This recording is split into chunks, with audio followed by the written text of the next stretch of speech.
या होवा या मन होवा ला होवा इल्ला हुवल हय्युल कय्यूम या होवा या मन ला यालम मा होवा इल्ला हुवल हय्युल कय्यूम अलीयुल अज़ीम या मौला करीम अजल्लल्लाहु फरजक सल्लल्लाहु अलैका। बिस्मिल्लाहिर्रहमानिर्रहीम। अस्सलाम वालेकुम। मैं हूँ आपका भाई अब्बास हमदानी। आप देख रहे हैं जाफरिया टीवी। आज का हमारा मौजूद सुखन है पाक शहंशाह इमाम ज़माना अजरल्लाहु फ़र्ज शरीफ का इसम पाक इल्मुल नाफ़ज़ा अजरल्लाहु फ़र्ज शरीफ व सल्लल्लाहु अलैहि अल्हम्दुलिल्लाहि रब्बिल आलमीन व सल्लल्लाहु मुहम्मदिन व आलिहि अजमईन ख़ुसूसन अला हुज्जतुल्लाहि फ़िल आलमीन अजरल्लाहु फ़र्ज शरीफ व अबाइल मासूमीन व उम्महातुल ताहिरीन अल तय्यबीन सल्लल्लाहु अलैहिम अजमईन व लानतुल्लाहि अला आदाहिम अजमईन मिन यौमिल अज़ल अला यौमिद्दीन। ऐ कतराए नौशान बहरे इरफान, हम अपने शहंशाह मुअज़्ज़म मुअन्नम व मुहसन अज़ल अजरल्लाहु फ़र्ज शरीफ की इन इस्माए मुबारका पर गुफ्तगू कर रहे हैं कि जिनका तलक किसी न किसी तरह से लफ्ज़ इल्म से है। और ये इस्माए मुबारका बहुत से हैं, इनमें से चंद एक के बारे में अर्ज़ कर चुका हूँ और यहाँ शायद सारे इस्माए मुबारका के बारे में अर्ज़ भी न कर सकूँगा। इसलिए आज मैंने सोचा है कि एक जामिया गुफ्तगू की जाए जिसमें इन सारे इस्माए मुबारका पर अरफानियाती नुक्ता निगाह से एक जामिया और कुलीदी गुफ्तगू की जाए कि जिसके बाद इनके बारे में फ़िक्र को सोचने के लिए एक ट्रैक मिल जाए। इससे कबल मैंने जो कुछ अर्ज किया है इसमें से कोई खता भी अरफानियाती नुक्ता निगाह से नहीं था, बल्कि राइज अल वक्त इल्म मुनाजरा के हवाले से था। दोस्तों, ये तो आपको पहले ही बताया जा चुका कि इस वक्त दुनिया में 1200 अलूम व फनून राइज हैं और इनकी तादाद में आए दिन इजाफा हो रहा है। अगर हम इन मरवजा मुतावला अलूम की माहिती तकसीम करें तो इसकी दो बड़ी किस्में हमारे सामने आती हैं, इल्म वराई, इल्म मावराई। इल्म वराई वो इल्म है कि जो आलम खल्क से बहस करता है, यानी ये इल्म मखलूक और मुतलकात मखलूक को मौजूए कलाम बनाता है। इस दौर में वो अलूम जो आलम खल्क से बहस करते हैं इनकी तादाद 1200 के करीब है। आज से 1000 साल कबल इनकी तादाद 100 के करीब थी और इनकी तादाद में रोज बरोज इजाफा हो रहा है। अगर हम इन मरवजा मुतावला अलूम का तज्जिया करें तो इनके फिर 3 किस्में हैं, अलूम तिबी, अलूम नफ्सी, अलूम मयारी। अलूम तिबी वो है जो सारे अलूम आ जाते हैं कि जो मादे से मुतल्लक हैं, जिनमें साइंस के अक्सर शोबे आ जाते हैं। बाल्फाज दीगर ये वो अलूम हैं कि जिन्हें लेबॉर्ट्री में निशाना मशक बनाया जा सकता है, यानी लेबॉर्ट्री में इनका तज्जिया मुमकिन होता है। इनकी भी 2 किस्में हैं, अलूम कसीफ़ा, अलूम लतीफ़ा।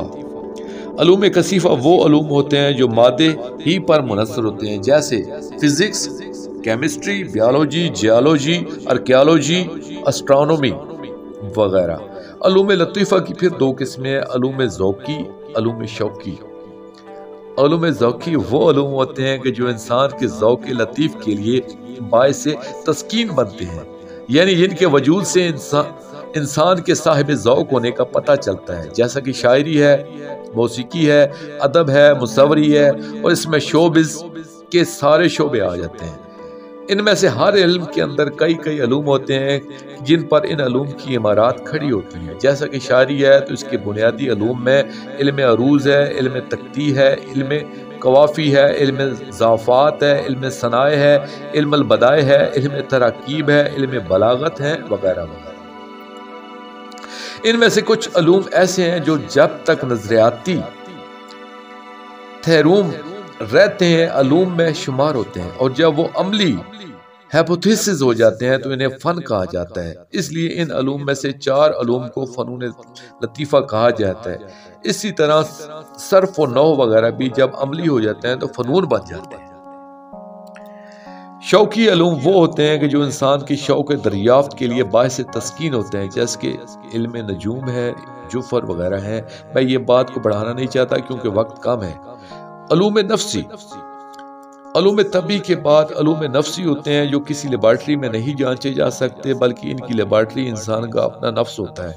क्योंकि ये सारे अलूम कैफियत नफ्सी के मुतल्लक होते हैं, इसलिए इन्हें किसी मादी तज्ज़िये से नहीं गुजारा जा सकता। ये कई अलूम हैं, जैसे कि इल्म नफ्सियात है, इल्म रूहानियात है, इल्म इरफानियात है, न्यूरोलॉजी, डाइटोलॉजी वगैरह वगैरह। अलूम मयारी, इसमें वो अलूम शामिल होते हैं कि जो इंसान की मयारात व इक़दार का पैमाना फराहम करते हैं, जैसा कि अखलाकियात, एथिक्स और जमालियात है, फ़िक़्ह है। इस तरह के बहुत से अलूम हैं, मैं किस किस का नाम लूँ। अलूम मावराई, मैंने इब्तिदा में अर्ज़ किया था कि माहिती नुक्ता नगाह से अलूम की दो किस्में हैं, अलूम वराई और अलूम मावराई।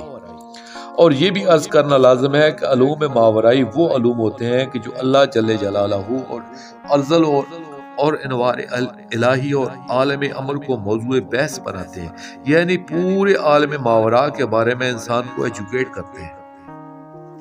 यहाँ ये बात वाज़ह करना लाज़िम है कि जो इल्म ज़ात वाजिब अल वजूद और इसके अनवार से बहस करता है वो इल्म नूर होता है, जिसके बारे में फरमाया गया है अल इल्म नूर युक़ज़्ज़िबुल्लाहु फ़ी क़ल्बि मन यशा, यानी इल्म एक नूर है जिसे अल्लाह जल्ले जलालहू जिस दिल में पसंद फरमाता है अंडील देता है।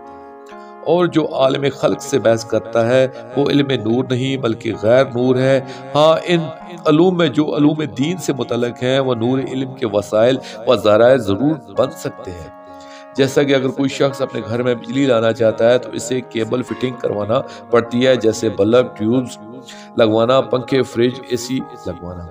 जब सारी तारें मुकम्मल हो जाएं तो इसके बाद कनेक्शन लेना पड़ता है, तब बिजली आती है। इसी तरह सिर्फ केबल फिटिंग और बरकी आलात घर में लगवा लेने से बिजली नहीं आ जाती, बल्कि बिजली इन तारों के जरिए आती है। इसी तरह अलूम दीन का हासिल कर लेना नूर इल्म नहीं होता बल्कि नूर इल्म इनके जरिए आता है।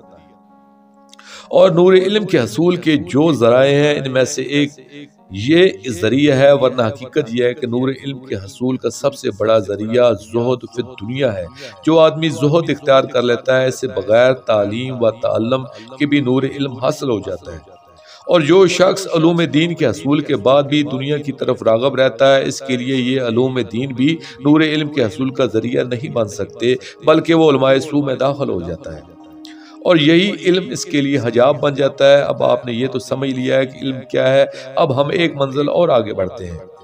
दोस्तों, हकीकत यह है कि अल्लाह के इतने अलूम हैं कि जिनकी तादाद इसकी ज़ात के अलावा किसी को मालूम नहीं, और अल्लाह का हर इल्म इतना बड़ा होता है कि इसे एक ख़जाना कहा जा सकता है। इसकी इस तरह मिसाल दी जा सकती है जैसे किसी बादशाह के ख़जाइन होते हैं और इसमें कोई इसके जौहरात का ख़जाना होता है, कोई इसके सिक्का रायल वक्त का ख़जाना होता है, कोई इसके माल का ख़जाना होता है, कोई इसके सोने चांदी का ख़जाना होता है, कोई इसका गंदम का ख़जाना होता है, कोई इसके जानवरों का ख़जाना होता है। ये सब बादशाह के ख़जाइन होते हैं। इसी तरह अल्लाह जल्ले जलालहू के जो ख़जाइन हैं वो इल्मी है। अब ये भी आपको मालूम है कि हर बादशाह के ख़जाइन के लिए अलहदा अलहदा स्टोर होते हैं जहाँ वो अपने ख़जाइन को महफूज रखता है। एक आम आदमी भी अपनी दौलत को महफूज रखने के लिए एक ज़र्फ ज़रूर बनाता है, चाहे वो कोई तजोरी, सैफ लाकर या इसका बटुआ ही क्यों ना हो, इसके महफूज करने का एक ज़र्फ होता ज़रूर है। मगर जो बादशाह के ख़जानों के स्टोर होते हैं वो बड़े बड़े तहखानों में होते हैं या बड़े बड़े मकान होते हैं। हुकूमतों के ख़जाइन के लिए बड़ी बड़ी इमारतें बनाई जाती हैं जिनमें इसके अनवा व अक़साम के ख़जाइन होते हैं, जैसे सोने की अशरीफियाँ, हीरे जवाहरात, चांदी, सोना वगैरह। इसलिए इसके ख़जाइन की तादाद के मुताबिक इसके ख़जाने में ज़रूफ होते हैं कि जिनमें वो ख़जाइन तरतीब से रखे जाते हैं। किसी ख़जाना वाहद के लिए जो ज़र्फ़ होता है इसे अरबी में ऐबहू कहा जाता है। इसलिए कीसा हो या हमियानी हो या बटुआ हो या संदूक हो, इससे ऐबहू कहा जाता है। इसी तरह अल्लाह के ख़जाने इल्म के लिए भी कई ज़रूफ होते हैं जिनमें इसके इल्म के ख़जाइन मख्फी होते हैं। यहाँ तक तो बात वाज़ह होगी। अब हम और आगे बढ़ते हैं। दोस्तों, जब हम अल्लाह जल्ले जलालहू के अनवार अज़लिया अवलिया ज़ातिया अलैहिस्सलातु वस्सलाम के इन अलक़ाब व अस्माए हुस्ना को देखते हैं जो इल्म से मुतल्लिक़ हैं, तो इनमें हमें एक अजीब तरह का सीक्वेंस या सिलसिला इत्तिसाल नजर आता है। आप देख भी लें, ख़ाज़िनुल इल्म, अहमतुल इल्म, ख़ज़ानतुल इल्म, इल्म अल्लाह, इल्म अल नाफ़्ज़ा। अल्लाह के ख़ज़ाइन के ख़ज़ानादार व निगरान भी यही हैं। अल्लाह के ख़ज़ाइन के ज़रूफ भी यही हैं। अल्लाह के पूरे ख़ज़ाइन भी ये खुद ही हैं। अल्लाह के ऐन इल्म भी यही है। अल्लाह की इल्म नाफ़्ज़ा व जारी भी यही है। अब इस सीक्वेंस को देखते हुए हर आदमी सोचने पर मजबूर हो जाता है कि ये कैसे हो सकता है कि इसका खजाना भी वही है, खाजन भी वही है, ज़र्फ भी वही है, मजरूफ भी वही हो। ये तो गलत मबहसा बन जाता है। दोस्तों, हकीकत यही है कि अल्लाह जल्ल जलालहू का इल्म इन्हीं अनवार इलाहिया व अज़लिया अलैहिस्सलातु वस्सलाम में महफूज है। ये यूं समझ लें कि जहां अल्लाह जल्ल जलालहू की जुमला अलूम फीडेड वो पाक खानदान के नूर की परतें होती हैं। इस बात को समझाने के लिए हमारे पास जदीद दौर की एक चीज़ है जिसे कंप्यूटर की सीडी कहा जाता है। अगर हम इस सीडी को गौर से देखते हैं तो हमें इस पर बहुत से दायरे नजर आते हैं जो एक दूसरे के अंदर भी होते हैं और एक दूसरे से मुत्तसिल भी होते हैं। इन दायरों को सीडी के ट्रैक्स कहा जाता है। इन सीडीज में जितना मवाद डेटा होता है वो इन ट्रैक्स में भरा हुआ होता है, चाहे वो साइट्स हों या सॉन्ग्स हों, चाहे वो टेक्स्ट हों या इमेज मूवी या स्टिल कलर्ड या ब्लैक एंड वाइट है, चाहे वो ग्राफिक्स की शक्ल में हो या डोज मोड में हो। अलगज़ हर किस्मी मवाद या डेटा इसके ट्रैक्स में भरा हुआ होता है। फिर इन ट्रैक्स के अपने अपने नंबर होते हैं और इसके ट्रैक 1 में एक डेटा फीडेड होता है तो ट्रैक 2 में दूसरा डेटा फीडेड होता है। बिला तशबीह इसी तरह इन अनवार अज़लिया व इलाहिया अलैहिस्सलातु वस्सलाम की ज़ात के भी बातन दर बातन लातादाद ट्रैक्स हैं और इनके बातन दर बातन जो मुख्तलिफ ट्रैक्स हैं वो अल्लाह के किसी न किसी इल्म के स्टोर हैं। इस बात को मैं और तरह से पेश करना चाहूँगा। देखिए दोस्तों, इस दुनिया में मौजूद हर इंसान के भी बातन दर बातन 3 ट्रैक हैं जिसमें इसके खजाइन स्टोर होते हैं। इसका पहला ट्रैक बदन है और ये इंसान का पहला बाहर वाला ट्रैक है और इसमें इंसान की ताकत एनर्जी स्टोर होती है। यानी इंसान ग़िज़ाओं से या दीगर ज़राए से जितनी ताकत हासिल करता है वो इस बदन में स्टोर होती है। यानी ये बदन इंसान का पहला ट्रैक भी होता है और इसकी ताकत एनर्जी का स्टोर भी होता है। और इसमें यह खसूसियत भी है कि ये इंसान के दूसरे ट्रैक का ज़र्फ भी होता है। इंसान का दूसरा ट्रैक इसका नफ्स होता है। इंसान के नफ्स में कोई ताकत स्टोर नहीं होती बल्कि इसमें जो डेटा फीडेड होता है या हो सकता है वो कैफियत व जज्बात व क़यासात व तोहमात की किस्म का होता है। इस डेटा से मुतल्लक ताकतों को ताकत नहीं कहते बल्कि कुव्वत कहते हैं और ये दूसरा ट्रैक ही होता है कि जिसमें इंसान की कैफियत भरी हुई होती हैं, यानी मोहब्बत, नफरत, गम, खुशी के साथ साथ इसमें जायके, खुशबुएं, रंग, आवाज़ों के एक्सेंट, उतार चढ़ाव तक बहुत से इकसाम का मवाद यानी डेटा इसमें भरा होता है। ये दूसरा ट्रैक पहले ट्रैक यानी बदन का मजरूफ भी होता है और अपने तीसरे ट्रैक के लिए ये ज़र्फ भी होता है। या यूं समझें कि बदन में नफ्स फीडेड होता है और नफ्स में तीसरा ट्रैक फीडेड होता है और इसमें ये खसूसियत भी होती है कि इसमें डेटा फीडेड तो किया जा सकता है मगर इसमें से इसे ख़त्म या डिलीट या किसी दूसरी जगह नकल नहीं किया जा सकता। इंसान का तीसरा ट्रैक रूह है। इसमें क्या फीडेड है, कब से फीडेड है, कोई नहीं जानता क्योंकि ये मिन अम्र रब्बी है। हाँ, इतना जरूर कहा जा सकता है कि नूर इल्म इसमें फीडेड होता है। दूसरा ट्रैक यानी इंसानी नफ्स इस रूह का ज़रूफ होता है, यानी रूह इसमें फीडेड होती है। जो आदमी कंप्यूटर की अल्फ़ाबेट से वाक़ है वो मेरी बात को आसानी से समझ चुका होगा। अब हम यहाँ अर्ज करने की पोजीशन में है कि बिला तशबीह इसी तरह पाक अनवार अज़लिया अलैहिस्सलातु वस्सलाम के भी कई ट्रैक हैं, यानी इनके नूर के अंदर बातन दर बातन अरबों खरबों ट्रैक्स हैं और इसी में अल्लाह जल्ल जलालहू के खजाइन स्टोर हैं। और इसकी वजह यह है कि अल्लाह के इल्म को स्टोर करने के लिए अल्लाह ही का नूर ज़ात दरकार है। किसी और चीज़ में इसके इल्म व मुतलकात इल्म को स्टोर करने की सलाहियत ही नहीं हो सकती।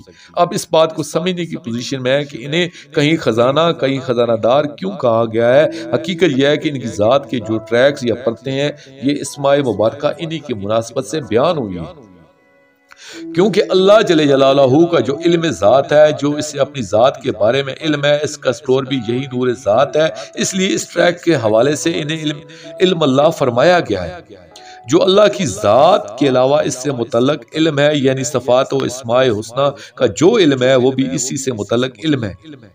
जैसा कि अल्लाह जल्ल जलालहू के इस्मा व सफ़ात का एक जुदागाना इल्म है, यानी हर सिफ्त को, हर इसम को एक नई किस्म का इल्म हासिल होता है, क्योंकि इसकी कोई सिफ्त गैर आलम नहीं और इसकी हर सिफ्त अपने दायरे ताल्लुक में पूरी पूरी आलम व दांदा होती है, क्योंकि यही नूर अज़लिया अवलिया ज़ातिया अलैहिस्सलातु वस्सलाम का ही एक ट्रैक है। इसके अलूम का जामिया होता है, इसलिए इन्हें खजाना भी फरमाया गया है, क्योंकि एक तरफ ये इस्मा व सफ़ात की इल्म का खजाना है तो दूसरी तरफ ये इल्म इलाहिया ज़ातिया के मुहाफ़िज़ भी हैं, क्योंकि अगर ये नूर इसकी हिफाजत ना करे तो वो इल्म इस्मा व सिफ़ात के लिए मुतहर्रिक राख कर देने वाला भी है। इनकी हिफाजत की वजह से इल्म ज़ातिया यानी इनकी ज़ात का मख्फी ट्रैक महफूज भी है और अगले ट्रैक के लिए ज़र्फ का दर्जा भी रखता है। यह भी हकीकत है कि जुमला ट्रैक से मुतल्लक जो इल्म व दानश व बीनश है वो असल ज़ात अक़दस ही की तरफ से इन सफ़ात व इस्माइल हुस्ना से होती हुई इनके ज़ाहिरी ट्रैक तक नाफज फरमाई जाती है। इसलिए इन अनवार इलाहिया व अज़लिया अलैहिमुस्सलातु वस्सलाम के इस ट्रैक के हवाले से जो नाम पाक है वो है इल्मुल नाफ़िज़ा अलैहिमुस्सलातु वस्सलाम। दोस्तों, यहाँ ये वजाहत करना ज़रूरी है कि जिस तरह सीडी के ट्रैक अंदर से बाहर की तरफ शुमार होते हैं, इसी तरह अल्लाह के अनवार अज़लिया अलैहिमुस्सलातु वस्सलाम की जो बातन है वो अंदर से बाहर की तरफ शुमार होते हैं। मखलूक के हवाले से जब हम बात करें तो हकीकत यह है कि आलम खल्क एक माइक्रो निज़ाम, माइक्रो सिस्टम है, इसलिए बाकी सारे निज़ाम इसके बाहर तह दर तह हैं और हर किसी न किसी नूरी बातन के अंदर होती है, जो इसका ज़र्फ भी होता है और सरायत याफ्ता भी होता है। इसलिए इन मकामात बातनिया के हवाले से हर बातनी मकाम के इल्म को ज़र्फ स्टोर अल्लाह का नूर अज़ली है, इसलिए इसका हर मकाम मर्तबे में नाम जुदा जुदा होता है। यानी पूरा आलम मलकूत इल्म के जिस ट्रैक से इल्म हासिल करता है वो अलहदा होता है, और अंबिया और रुसल औलिया अलैहिमुस्सलातु वस्सलाम या जिन इन सब के लिए जुदा जुदा ज़राए हैं। इन सोर्सेज में अल्लाह का इल्म नाफ़सा ही अलूम को नफूज बख्शता है, जिससे वो अपने तुफैलियों डिपेंडेंट्स को दौलत इल्म अता फरमाते हैं। देखिए दोस्तों, हजरत आदम अलैहिस्सलाम का इल्म नबूवत था, और नबूवत की सोर्स वलायत होती है, क्योंकि वलायत ही इनके लिए इनपुट केबल होती है कि जिससे इल्म आता है, और इनकी आउटपुट केबल का नाम नबूवत होता है, क्योंकि जुमला अंबिया अलैहिमुस्सलातु वस्सलाम की सोर्स वलायत होती है जो मलकूत की नहीं होती। इसलिए जब इनका मुकाबला हजरत आदम अलैहिस्सलाम से हुआ तो वो इल्म में मार खा गए। ये भी हकीकत है कि वलायत मुतलका इलाहिया अल्लाह के अनवार अज़लिया व औलिया अलैहिमुस्सलातु वस्सलाम के सिवा किसी मखलूक को हासिल नहीं है, चाहे वो नबी हैं या वली हैं या जिन हैं या मलकूत हैं, यानी किसी को भी हासिल नहीं है। वो अनवार औलिया अलैहिमुस्सलातु वस्सलाम वाहिद अल असल हैं, इसलिए इन्हें इस हवाले से मादन अल इल्म अल नबूवत कहा जाता है, यानी ये भी इन्हीं का एक इस्म मुबारक है। अगर हम आलम मादियात के हवाले से बात करें तो ये बात हमें याद रखना चाहिए कि आलम मादियात यानी आलम खल्क व मखलूक का जुमला इल्म भी एक बतने नूर में फीडेड भरा हुआ होता है, या यूँ समझें कि आलम खल्क की मखलूक के करीब तरीन जो ट्रैक होता है इसमें फीडेड होता है, और ये मखलूक के करीब तरीन जो ट्रैक है इसे किताबुल मुबीन का नाम दिया गया है। जैसा कि ला रुतबुल या बसलाफी किताब मुबीन वाली आयत में जिन चीज़ों को बरसबील मिसाल फॉर एग्जाम्पल पेश किया गया है, इन सारी चीज़ों का तल्लुक आलम मादियात से है। जैसे फरमाया गया है कि दरख्तों के पत्तों का गिरना, बहरो बर के एक ज़रे का इल्म, ये सारी चीज़ें जो हाजिर हैं या गायब हैं, सब किताब मुबीन में फीडेड हैं। अब यहाँ ये तो बताने की ज़रूरत नहीं है कि किताब मुबीन क्या है, यानी किताब मुबीन अल्लाह के नूर अज़लिया अलैहिमुस्सलातु वस्सलाम के इस ट्रैक का नाम है कि जो आलम मादियात का करीब तरीन ट्रैक है। इन अनवार इलाहिया अज़लिया अलैहिमुस्सलातु वस्सलाम का जो इल्म के हवाले से आला तरीन ट्रैक या मनसब है वो इल्म अल्लाह का है, क्योंकि अल्लाह का इल्म किसी का हो ही नहीं सकता। दोस्तों, अगर हम इल्म कलाम के हवाले से बात करें तो इल्म की तीन किस्में हैं। एक इल्म वो है जो ज़ात से ज़ात का इल्म होता है, दूसरा इल्म वो है जो सफ़ात व आसार से ज़ात का इल्म हासिल किया जा सकता है, तीसरा इल्म यह है कि इम्तनाआत से ज़ात का इल्म है।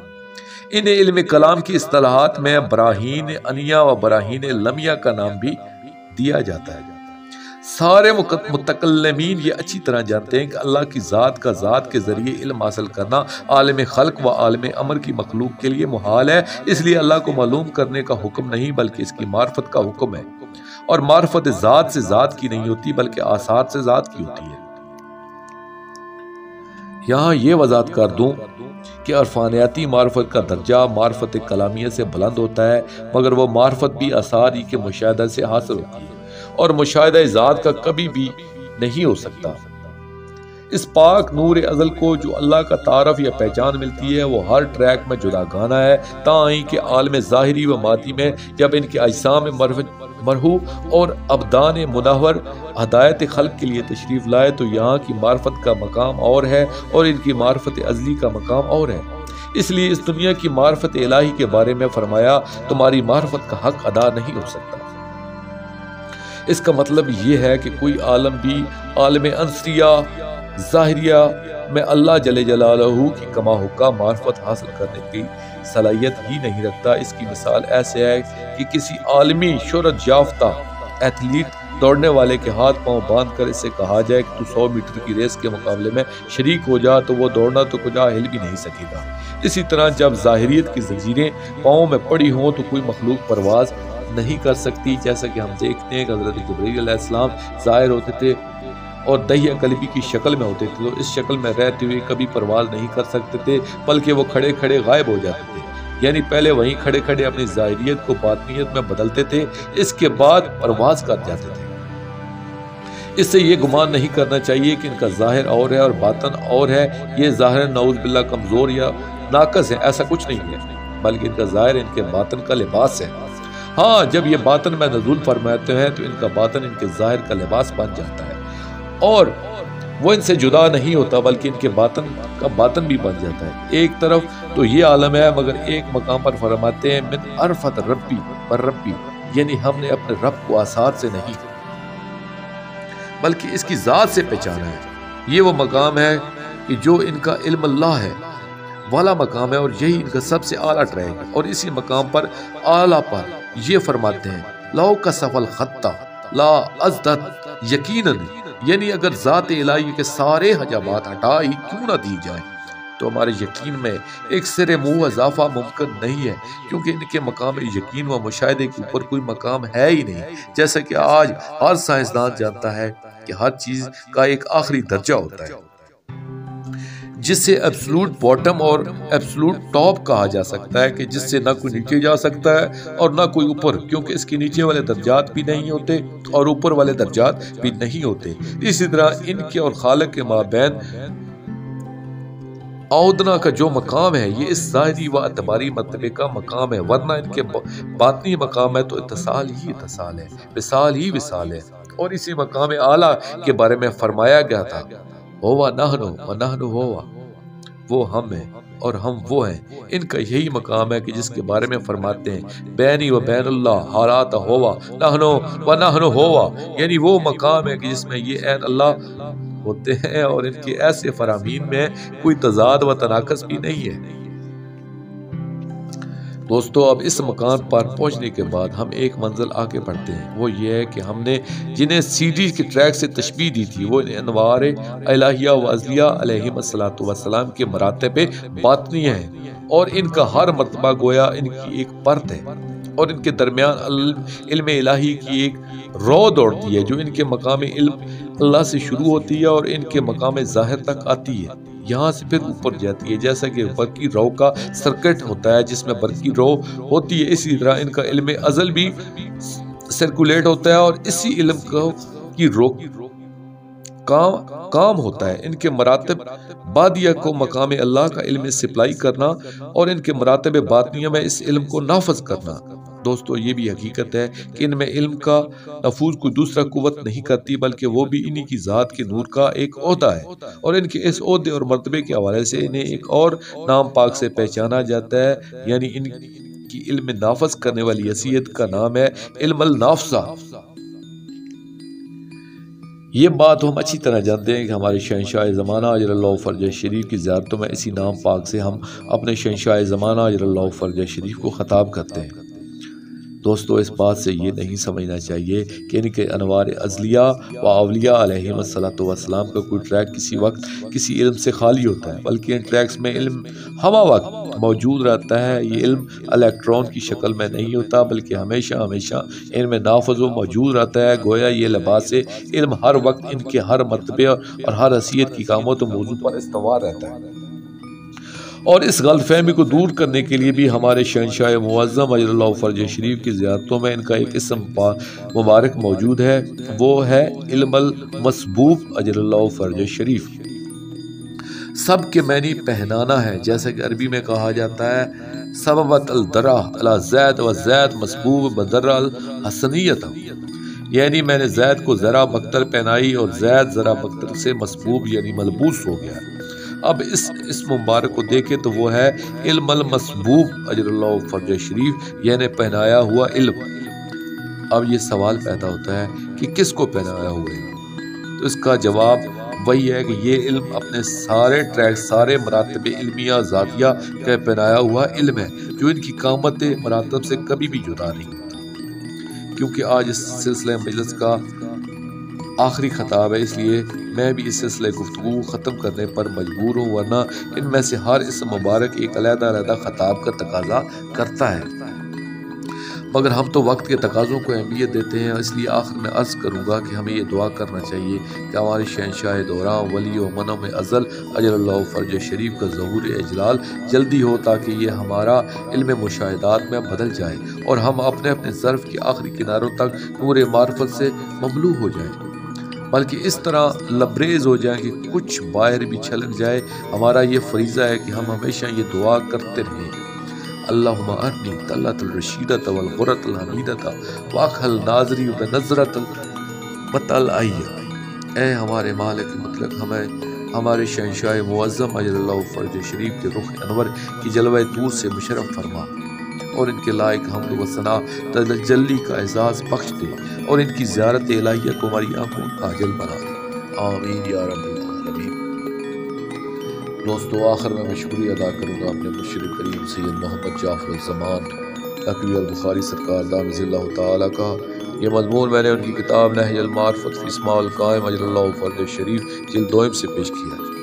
और आखिर में अपने पाक शहंशाह की बारगाह में दुआ करेंगे, अल्लाह जल या वलियल मज़लूमीन, या इल्मुल नाफ़ज़ा, या ख़ज़ानतुल इल्म अल गैब, शहीद अल खल्क, शाहिद अल अबाद, वली अल मज़लूमीन, ऐन अल्लाह, इमाम मुबीन, वली अल अम्र, खैरतुल्लाह, अजरल्लाहु तआला फ़रजक व सल्लल्लाहु अलैका या रब्बा मुहम्मद व आले मुहम्मद सल्लल्लाहु मुहम्मद व आले मुहम्मद व अज्जिल फ़रज आले मुहम्मद सल्लल्लाहु अलैहि व आलिहि वसल्लम।